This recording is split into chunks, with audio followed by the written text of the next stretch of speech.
J-Bru, thank you for joining me on the Cassius Morris Show. No problem, man. Thanks for having me. Absolutely. There's so much stuff to get into. I appreciate you taking the time. I do know that you're a proud father, and I heard that you recently had another child. Is there anything you can tell me about that? But first off, congratulations. Thank you. Lots to tell, really. Keep it brief, though. I had three sons, and this is my fourth child, actually. So I finally had a girl. I guess so. Save the best for last, so to speak.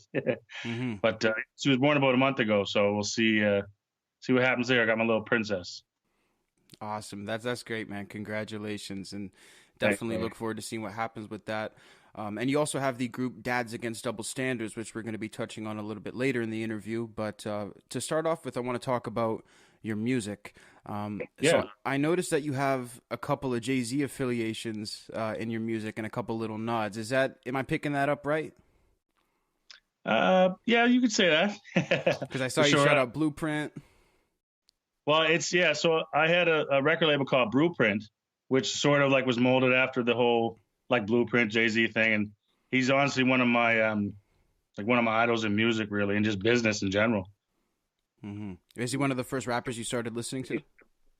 Uh, Not one of the first. I'm a little bit older, but I mean, yeah, he was definitely one of the first that I connected with, like on the level, that he's at. Really, I went to see him in Ottawa in concert. It's probably like maybe I've gone to three concerts and got goosebumps. His was probably one of them. I went to Ottawa to see him and just I was in awe the whole time. Um, that was a pretty cool experience. Yeah, definitely. What parts of his music did you relate to the most when you first started listening to him? Was it his business mind or was it like the instrumentals? No, you know what, brother? It's like with me, most of my core fans like my darker music, like where I'm talking about depression and stuff like that. And Jay Z's always been one to like not hold his tongue or bite his tongue, so to speak, and say, things that affect him, things that have hurt him in the past, and that's the Jay Z that I connected with initially. Hmm. No, that Yeah. completely makes sense. And on the Jason LP, of course, your full length record, there's a lot of subject matter on there, and I mean, there's a lot of talk about depression. There's talks about contemplating suicide. Is that hmm tough for you to put that in your music? Does that take a lot to get that out of you? Um, it's actually it's easy to bring it out. It's like to record it, to write it is the easy part. It's releasing the music that's the hard part. Okay. Because you worry about what people think. And, just for a little example, for me, I have a 4-year-old son, Levon, who I've been in and out of family court trying to get custody of and things like that. So to say certain things in my music, now I kind of have to watch that, where before I could just fully say what I wanted to and not worry about it. Hmm. But yeah, honestly, since I've been rapping, I've always kind of just spoke from the heart and like not really giving a fuck. Right from the beginning. Yeah, yeah. Like I think on my first album, I can't recall the song, but I came right out and just said some crazy stuff about things I've gone through. Hmm. It's just who I am, really. Even if we sit down and have some beer, like I don't want to make anyone sad for me or anything like that. But if you get into really who I am, like I'll just speak from the heart and just tell you who I am from jump, really. The real article. No, that makes sense. So, how old were you when you first started to rap? Um, well, there's two layers to it. The first, when I started doing it, like professionally, I was actually in my 20s, so I wasn't really that young. Hmm. But me and a couple of my buddies and my brother Jeff actually started rapping when we were like 11 or 12. We used to make tapes and bring them to school and sell them. Wow. So yeah, so I mean, you think I would have kept it going, but actually, I was at the time I was really good at basketball. So once I got out of high school, I went played some college and a little bit of semi-pro. Kind of forgot about music and then just kind of fell back and loved it. So So you were really going for the basketball. So, was that something that you started before the rap? yeah, like I mean, playing basketball since I was 4 years old, right? Wow. And just I never kind of really had the dream of playing pro or playing college. I just was, it was pretty good. And making music as a kid, we just did it for fun. I never thought about doing it as a career. So it was just kind of fluky that I did both, you know. So Yeah. you were just kind of doing both for fun, but then you kind of thought, hey, this music thing might stick. Yeah. Yeah. Like with the music, the second time around, I was like early 20s and I met Classified and started recording and started touring. And it kind of just happened, man. Like I had a really good job at the time when I first started rapping. I was working for Halifax Water, government job. And, I had to leave that job to go touring and making videos and stuff. And in hindsight, people are like, oh, how can you give up that kind of job? But it was, if I hadn't done it, I don't know, I'd probably be kicking myself now, right? Yeah, no, definitely. So at that point, do you think that you would have gone into the basketball if you wouldn't have gone for that touring at that point? Do you think you would have maybe ended up at that life? Well, I would hope so. What I really wanted to do was play for, once I got out of college, I wanted to play maybe pro for 5 or 10 years, and then coach like college or semi-pro. Mm. But I ended up getting hurt. Um, Actually, twice. I tore my Achilles on the same foot, and doctors told me not to play again. And that's sort of how I got that was sort of my foray back into music. Okay, so did that coincide with the touring with Classified at first, or was that at a different point? Well, I got hurt, and that's how I met Classified. I was Oh, living in Boston, Ottawa, and then Boston. Then I moved home to rehab an injury. I was going to rehab for about a year and go back up to Ottawa. And I ended up meeting Class, and we started recording and just vibing. And I think within a year we were touring Canada. So it was kind of bye bye to my college basketball career. right. So where'd you guys meet? We met at his house actually. Okay. When I came home rehab, I met a guy named Garnet Estabrook, who I knew from around, pretty good basketball player. Just you know him from the basketball community, and he was the manager of one of Classified's groups. I told him I wanted to get into music, kind of back into it, and he was like, "Oh, you got to meet this Class guy." So within like a week or two, I made a couple phone calls and went up and had a couple drinks with him, and the rest is history. Really, we just clicked from there. You guys hit it off right away? Yeah, yeah, it was. Uh, you meet a lot of people in the music industry and things like that, but right from jump, you could just see he was a humble guy, and that was obviously way before the fame and everything. And he's still the same guy today as he was then, but just humble, nice, Nova Scotia guy. Yeah, definitely. No, he really is. So what was it like for you when you first went on the road for the first time? What types of adjustments was it for the road life? Um, well, there was adjustments and there wasn't. I mean, I traveled a lot with basketball, so the traveling side wasn't, any different for me. Okay. Uh, what was really different was probably, we're going and doing sets, and at the time it was only me in Class. We had no DJ, anything like that. Wow. So I would do like a half-hour set. He would do like an hour set, but we were doing it like 1 in the morning, 12, midnight, where I'm used to playing basketball 6 or 8 o'clock, Mm. in bed by 11. The super healthy lifestyle. And then you get touring, and it's like you're up till 4 in the morning eating pizza, really late, and it's it's a lot different that way. Man, that's insane. So who was playing the music if you guys had no DJ? Did you guys just play it yourself? Yeah, we had like a little CD player, or if there Wow. was like if there was a DJ, at the show, we would just give him a CD or whatever.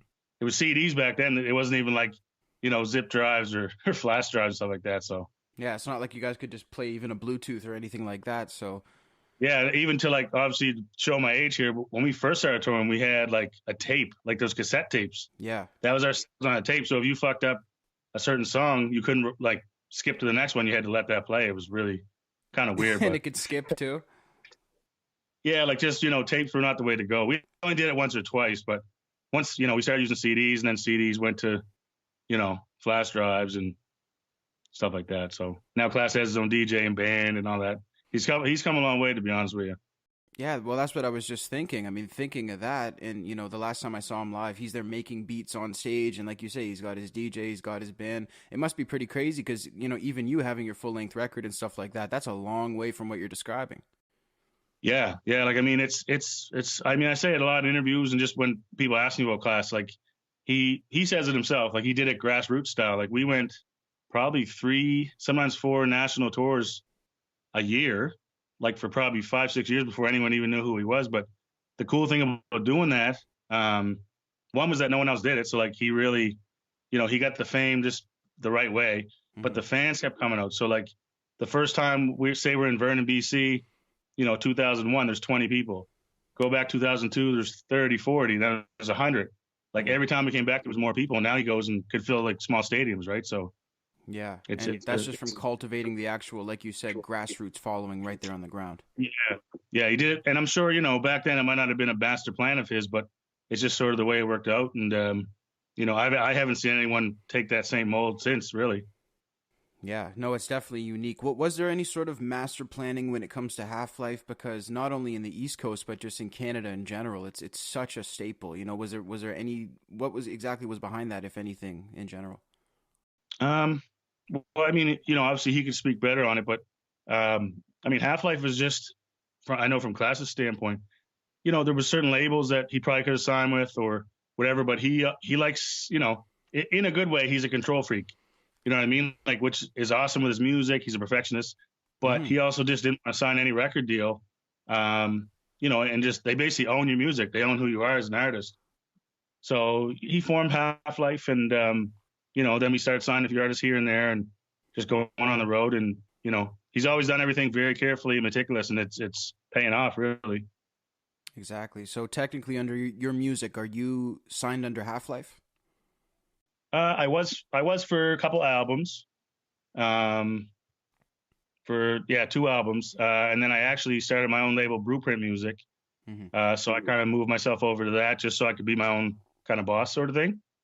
Yeah. Um, yeah, but there's been besides myself, there's been Mike Boyd, obviously his brother, Jordan Crocher, Chad Hatcher, KO, lots of really dope talent. So Half Life is probably one of the better independent labels in Canada. Obviously just not just because Class owns it, but there's been some really good music come out of it. Absolutely. No, like I say, I use the word staple because it really is up there. So you talk about having more control on the label. Talk to me about Blueprint Records. What aspects do artists have more control in on your label, say, compared to a worldwide label that sort of people are constantly trying to sign? Because you always hear the debate about major label versus having more control.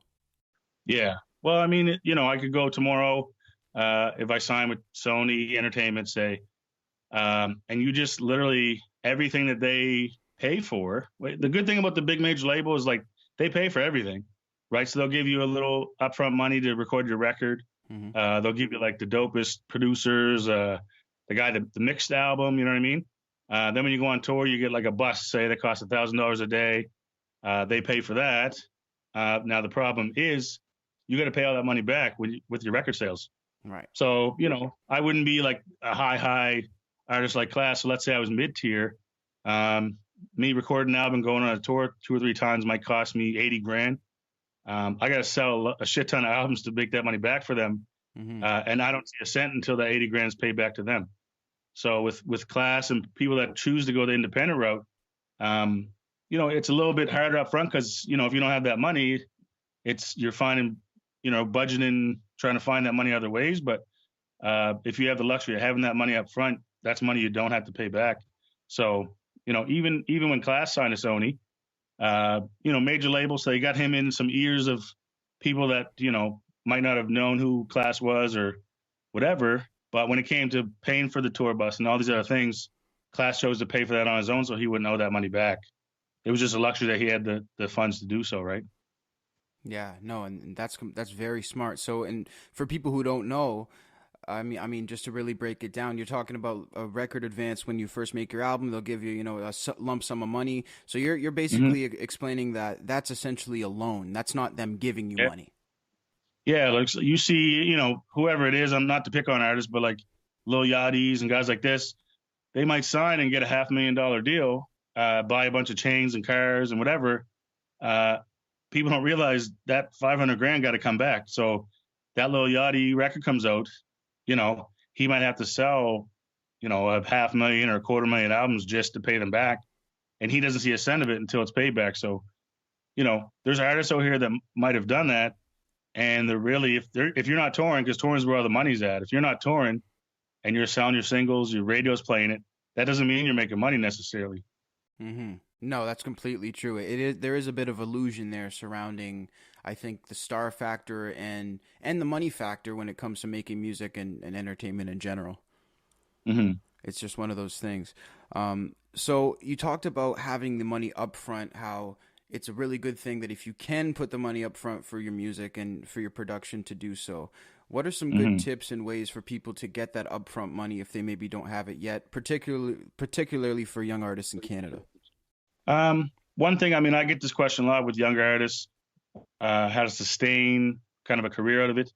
Um, of the maybe like 17 years I toured the world, or 15 years, I did 8 like where that was my only income.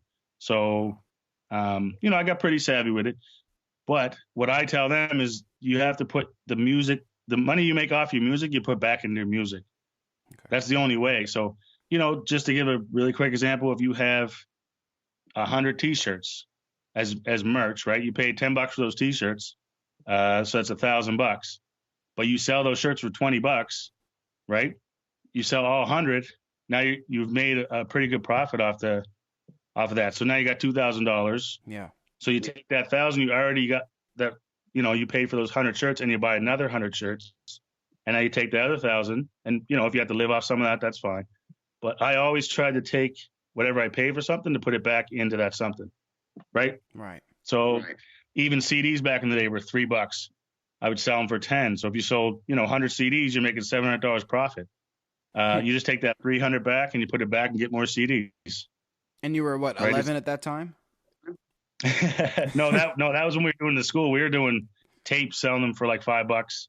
But I mean, when I kind of jumped back into a class, when we were just like, doing it raw and I wasn't signed to a label, I would just go to there was a place called Put It On CD in Dartmouth, and you can press CDs for like $3, $3.50. Oh wow! And I would do like 100 or 200, go on the road with, sell those out, and I get to like a city like Toronto, press some more, and you make a killing really. But the big thing is to put that money back, because I've gone the other way too, where I've been on tour making all kinds of money and just blowing it, buying sneakers and partying and stuff like that. It's easy to fall into that life, and as much as as kind of I'm like an uncle to all these guys, in Halifax scene. Like I love to see them shine, but I hate to see when they fall too. So it's, I can give advice and I can say you should do this and should do that, but I'm not about to try to jump in people's business if they don't. You know what I mean? Yeah, well, that makes sense. You can give the guidance, right, as the OG would do, but you can't force their hand, right? Yeah, if someone's gonna fall, they're gonna fall, and I've fallen a few times. To be honest, that's kind of why I back off. If someone wants advice, I'll tell them, or if I see a post online, I might throw my 2 cents in, and like in a private message. I'm not the like jump on your Facebook and argue kind of person, but Yeah. I care about all these guys. It's some guys I've never met, but I like their posts. I'll share their videos. It's love down here, really. Yeah. In terms of touring and making money, you mentioned pressing CDs and bringing them for sale. Where do you think artists make the most money on the road, and has that changed since you first started in the game? Yeah, it's a whole different ballgame now, to be honest. Like I would go on tour, I would press CDs, I would print T-shirts. Nowadays, people are doing the more digital. So if you put an album out, you're only doing it and putting it on Spotify and places you can sell it online. People aren't doing CDs anymore. So there's things like drop cards that give you a free download, but you might pay $10 for it. So it's a card. You go up to the merch table, you buy a shirt and a card. Card gives you a code, and you put that code in when you get home, and they get the album for free. Oh, okay. There's more things like that. It's actually a lot more. I guess it makes it a lot easier nowadays to do stuff like that, because you can do those little digital kind of contests and things like that. So yeah, I mean, it was a little bit easier kind of now than it was when I started, but I enjoyed that era of carrying boxes and boxes and boxes of CDs on tour and things like that, and T-shirts. Nowadays it's a little bit different, but none's really worse or better, just different. Yeah, no, that totally makes sense. It really is a constantly evolving landscape. So it's one of those things. Touching on a topic that you've discussed in your music a little bit, I think we both sort of have a similar background: white mother, black father. Joining the rap game in Halifax, from your perspective, was that a barrier for you in any ways? No, like being mixed really wasn't a barrier. Like joining the rap game, Mm-hmm. where it was a barrier for me was more so just growing up, because I grew up in the North End, Halifax, close to Uniacke Square. And honestly, back when I was there wasn't a lot of white people. It was mostly black people.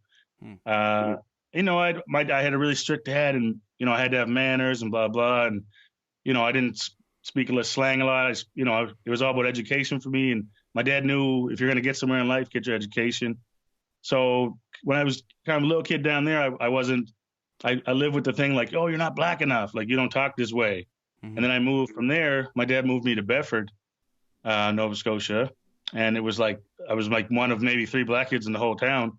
And from to them, I was black as hell. It was just like, you know what I mean? To Yeah. them, I was like, the Game or Snoop. Um, so it was a different kind of, it was a like culture shock, really. So it forms sort of this thing where you don't know where you belong. You know what I mean?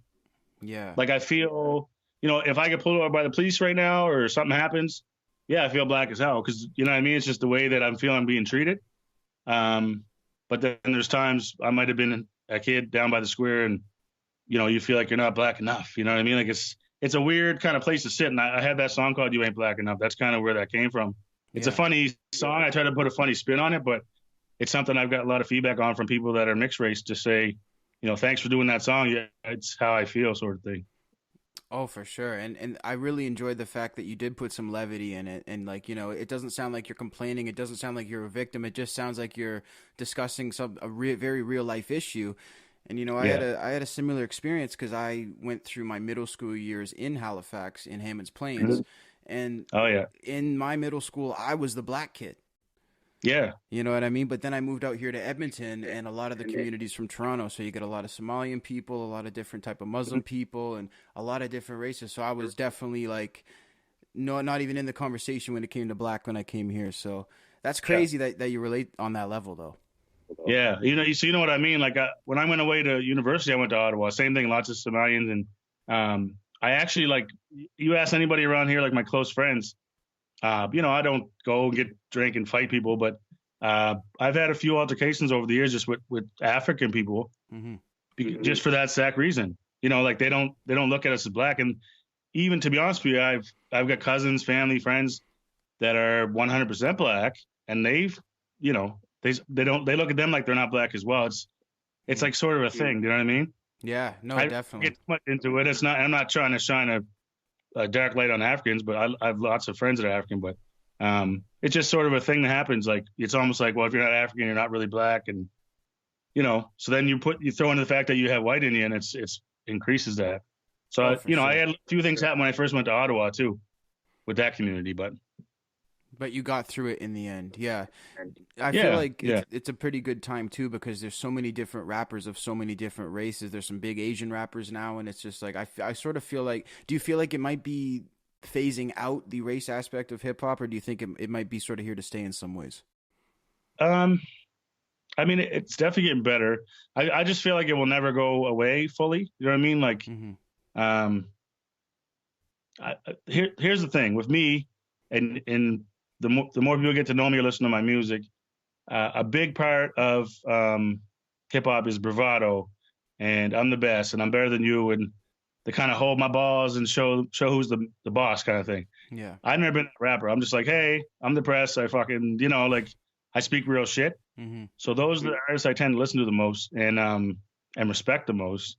But hip hop's still that like the swaggery, I got more money than you kind of thing. So as long as that is the kind of staple in hip hop or the main component or what people think is the main component, I don't think that will go away. It just because that breeds that misogynistic kind of thing that people that don't know hip hop stick on us. Hmm. And any girl I've dated over the years, I beat their mom. Oh, you're a rapper. I hope you don't talk like what I mean. Like they just assume until they hear my music that I rap like whoever, Mr. Gangster like type thing. So Yeah, yeah, that's hilarious. No, it's true. No, and that makes sense. I guess an essential part of rap is a superiority complex, and that's almost yeah, an essential part of racism in some ways too. So I guess it sort of goes hand in hand. yeah, yeah. And Yeah. it was weird for me too because maybe I don't know 5 years ago, uh, I've spoke about it a few times in interviews, but I went around. Um, One big thing in Halifax is there's not a lot of support among the artists. Like some some artists won't go to each other's shows and whatever.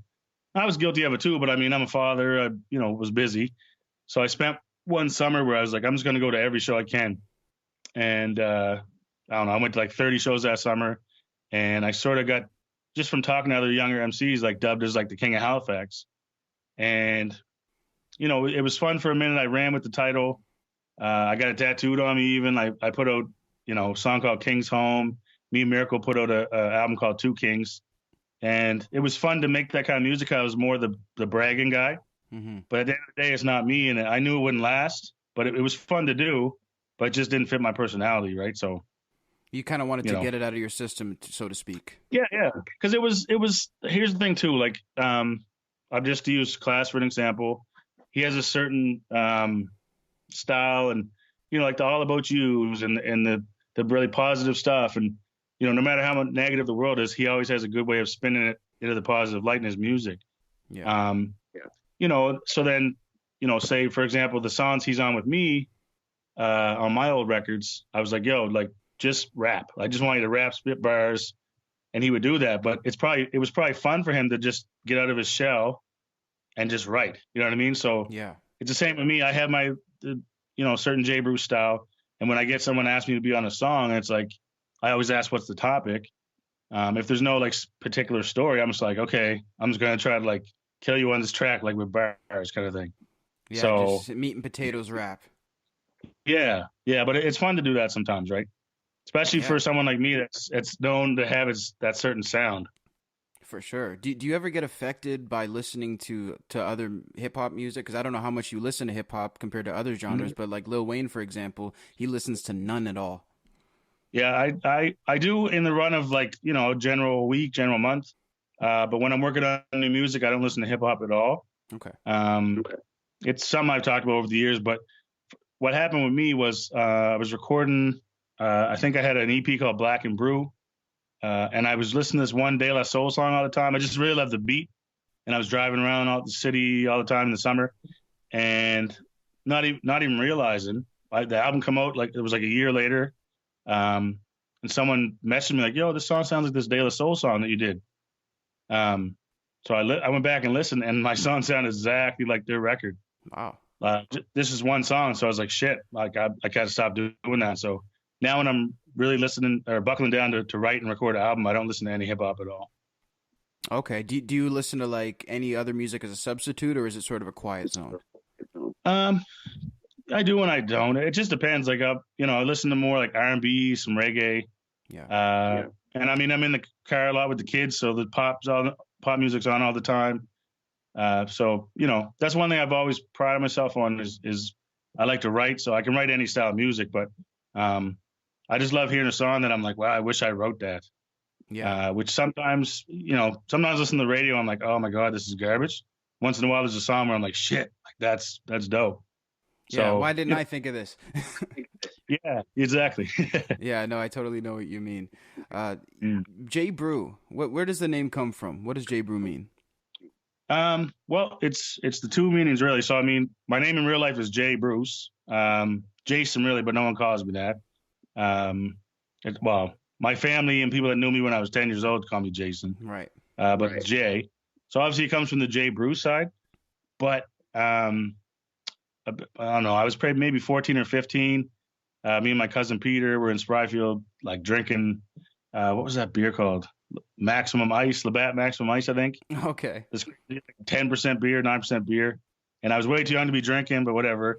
And I drank a bunch of beer and we were doing these like obstacle courses on the soccer field, backflips and stuff.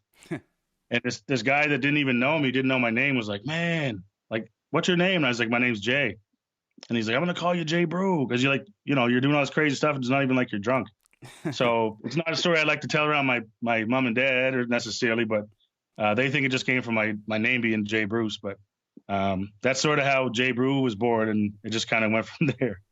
That's funny. So it just stuck after the Yeah. field. Yeah, after the field, and then it was just like 100% fluke. My last name was Bruce, so in the guy that tagged me as J-Bru, it was Brew, and then my last name's Bruce, so I just flipped it and put the U there. So Oh, yeah, I really like it because that's always the name that stuck out to me. Even mhm. before I was familiar with the greater Halifax scene, I'd heard you shout it out in Classified's music, and I was like, that name always stuck out in my head. So when I came across you again later, I was like, yeah, damn. So that's awesome. Thanks. To end it off, I just wanted to ask you about Dads Against Double Standards, the group. Mhm. What can you tell me about this group that you're involved with? Um, yeah, so I mean, I mentioned my 4-year-old son earlier, Levon. When he was born, his mother and I weren't together. Obviously, we were together at one point, but we broke up when she was pregnant. And the second he was born, she was giving me trouble, doing some things I won't mention, but like, some stuff I was really concerned about. So I was trying to find help, trying to find like a men's shelter, trying to find, programs in the family court and the IWK Children's Hospital, anything that could help dads with the stuff I was going through. And there was absolutely nothing. I think I emailed 37 women's shelters or like shelters in general. Not one of them got back to me. So I was literally just in this like space of, essentially what happened was, I thought his mother was going to prison and I was trying to scramble to make sure I had my rights. Right. So I was going to family court, making sure I was good if she went to jail, things like that. And there was no help for me. So, I connected with a few guys I know and we just were like, you know what, let's make the help. Wow. Yeah. So we formed this group called Dads Against Double Standards, DADS, obviously. And you know what, we didn't start it with any plan of attack. We were just like, let's see what happens. So to this date, I believe we're at 484 dads that we've helped in Halifax alone. Wow. Whether it's finding a family court lawyer, we've done reference letters for court. We've sent dads to parenting programs. Like, if a dad's maybe got out of jail, can't find a job, we'll help them do resumes and help them find training, things like that. So it's something that's close to my heart. I've had sort of a hiatus from the music, and that's why it's just been easy for me to jump into this dad stuff and help other dads. And it's super rewarding for me. I've gotten a few like nationwide newspaper interviews and some TV stuff. And it's not about that, but it's good that I got those because it's shining a light on kind of the fight that I'm fighting. And there's not enough out there for dads. If basically, not to make a dark story of it, but if you had twins tomorrow with a female and she passed away, there's really not a lot for a dad that's like maybe scared to death that he has two twins and doesn't know what to do. You know what I mean? Yeah, Like, no, it's true. yeah, like there's lots of parent centers around and stuff like that. And I worked at a North End Parent Resource Center last year for a year, working with dads and stuff. But before I got there, I was the first. They've been open 30 years, and I was their first male employee. Damn. Wow. So it just goes to show, like, there's not much out there for dads. And when I actually worked there, I got a lot of props from other dads and guys that would come down. And what people don't realize is it's not just a male thing, but it could be a race thing too. Like, if let's just say that I'm a psychologist. Mm-hmm. So let's say I'm a psychologist from Vietnam. So I'm Vietnamese, and there's like a young 12-year-old Vietnamese guy who's like fucked up, and maybe he had some things happen to him. He wanted some help. He might open up to me more than he would like a white psychologist, right? Or a psychologist from wherever, like Nicaragua, I don't know. Mm-hmm. So with the dad stuff, it's like there's all these parent centers open, but if a dad's getting abused, if a dad's getting, whatever's happened to him, he doesn't want to go into these parent centers because he's feeling judged. He walks in there, it's all women. Yeah. Right. Now I don't work at that parent center anymore. But, I'm glad I did because it shined even more of a light on that. And I think what I'm really trying to do in the next year or two is try to bring a parent center just for dads to Halifax. There's three in Canada right now. There's one in Ottawa. I want to say Vancouver, I think, and there's one in Toronto. But there should be more. There should be more. There should be one in every major city. But so I've been talking to some local politicians and some funders, and that's something I'm really trying to get this Dads Against Double Standards to get here is a parent center for dads. So we'll see. Wow, man, that is incredible. So did you prefer working at the parent center or like what you're doing now? You know what? I love working there. The reason I'm not there now is just that it was part-time work. When I started there, I had 2 kids, just having my third. Kids are expensive. And then I'm, obviously was having my fourth. So I switched careers just in January, just to something a little more stable financially. But Honestly, I'd work there again tomorrow if I could, if I could make it work. But I didn't have a full time spot for me at the time, so. Yeah. Well, that totally makes sense. No, well, it sounds like you're making a good move. You're still involved. You're still bettering the community in that sense. And it's just so incredible to hear about that, man. And I commend you for what you're doing. It's great. So, where can people find dads and where can people find all the information about what you're doing online? Sure. So we're on obviously the social medias. We're on Facebook, Instagram, Twitter. So we couldn't use. Oh, sorry. It's all good. There. All right. We couldn't use Dad's Canada. Most of the stuff was taken. So we use Dad's Matter Canada for our Twitter and Instagram, Facebook. And we had a website right now that's launching May 1st, dadsmattercanada.com and .ca. It's at like 99% done. We're just waiting on a few videos to be produced to kind of introduce who we are to the masses. But yeah, just look up Dads Matter Canada. You'll see us on any social media forum. It's there's like I said, there's no big plan to it. There's no formula. If you need help, message me and we'll find you the help. And if we can't, we'll find someone that can. Man, I love that so much. J-Bru, thank you so much for your time. I appreciate you joining me. Thanks, bro. Anytime, man.